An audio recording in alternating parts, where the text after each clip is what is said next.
সালটা 2060। বিছানায় শুয়ে শুয়ে বোরিং হয়ে গেছি। বেড বক্সের উপর থেকে চশমাটা হাতে নিলাম আর খাটের পাশ থেকে লাঠিটা হাতে নিয়ে নাতনির ঘরে গেলাম গল্প করব বলে।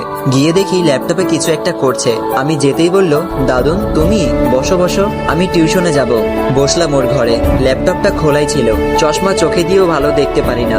হঠাৎ মনে পড়লো আজ কত যুগ ধরে ফেসবুকে যাই না, অথচ যে ছেলেটা না এখনকার বুড়োটা একসময় দিনরাত ফেসবুকে চ্যাটিং ছবি আপলোড দেওয়া নিয়ে ব্যস্ত থাকতো, অনেক কষ্টে পাসওয়ার্ডটা মনে করলাম। আইডিটা লগ ইন করে দেখি ইনবক্সে ৮৬৭৮টা মেসেজ। আইডিটা চেনেই যাচ্ছে না, সব অপরিচিত লাগছে। ফ্রেন্ড সংখ্যা ছিল ৪৭৮৮ জন, কিন্তু এখন চ্যাট লিস্টে আছে ২৮ জন। বৃদ্ধ হয়ে যাওয়ায় হয়তো ওরাও আর ফেসবুক চালায় না। ইনবক্সে ঢুকতেই আমার ক্লোজ কয়েকটা ফ্রেন্ডের মেসেজ। বন্ধু, শরীরটা ভালো নেই, বেশি দিন হয়তো বাঁচবো না। মেসেজটা ছিল ৫ বছর আগে। খবর পেয়েছি ৪ বছর আগে এসে মারা গেছে। আমার বেস্টিও ৯ বছর আগে মারা গেছে। ওর সাথে চ্যাটিং গুলো করে খুব ভালো লাগছিল। গ্রুপে ফ্রেন্ডদের সাথে কত মজা আড্ডা এসবই পড়ে আছে। ওদের অধিকাংশই মারা গেছে। এরপর চ্যাট লিস্টের একদম শেষে পেলাম তার মেসেজ। হ্যাঁ, আমার সেই পুরনো একতরফা ভালোবাসা। ওর কোনো খবরই জানি না। কত ভালোবাসতাম দুজন দুজনকে, কিন্তু ভাগ্যের পরিহাসে বিয়েটা হয়নি। আজ অনেকদিন পর তার কথা মনে পড়েছে। তার আইডিটাই ঢুকলাম। লাস্ট পোস্ট ছিল ১৬ বছর আগে। তার নাতনির সাথে ছবি। আরো একটু নিচে যেতে দেখলাম তার ফ্যামিলির ছবি।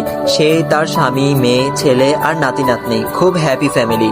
ওকে যেদিন শেষ দেখেছিলাম চুলগুলো সেই রকম স্টাইল দেওয়া, পরনে লাল শাড়ি ছিল, কিন্তু এখন এই ছবিগুলোতে সাদা শাড়ি পরা, চুলগুলো সব সাদা, কিছু কিছু আবার মেহেদি দিয়ে লাল করা।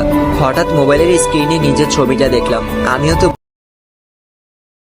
সালটা ২০৬০। বিছানায় শুয়ে শুয়ে বোরিং হয়ে গেছি। বেড বক্সের উপর থেকে চশমাটা হাতে নিলাম আর খাটের পাশ থেকে লাঠিটা হাতে নিয়ে নাতনির ঘরে গেলাম গল্প করব বলে। গিয়ে দেখি ল্যাপটপে কিছু একটা করছে। আমি যেতেই বলল, দাদুন তুমি বসো বসো, আমি টিউশনে যাব। বসলাম ওর ঘরে। ল্যাপটপটা খোলাই ছিল। চশমা চোখে দিয়েও ভালো দেখতে পারি না। হঠাৎ মনে পড়লো আজ কত যুগ ধরে ফেসবুকে যাই না, অথচ যে ছেলেটা না এখনকার বুড়োটা একসময় দিনরাত ফেসবুকে চ্যাটিং ছবি আপলোড দেওয়া নিয়ে ব্যস্ত থাকতো, অনেক কষ্টে পাসওয়ার্ডটা মনে করলাম। আইডিটা লগ ইন করে দেখি ইনবক্সে ৮৬৭৮টা মেসেজ। আইডিটা চেনেই যাচ্ছে না, সব অপরিচিত লাগছে।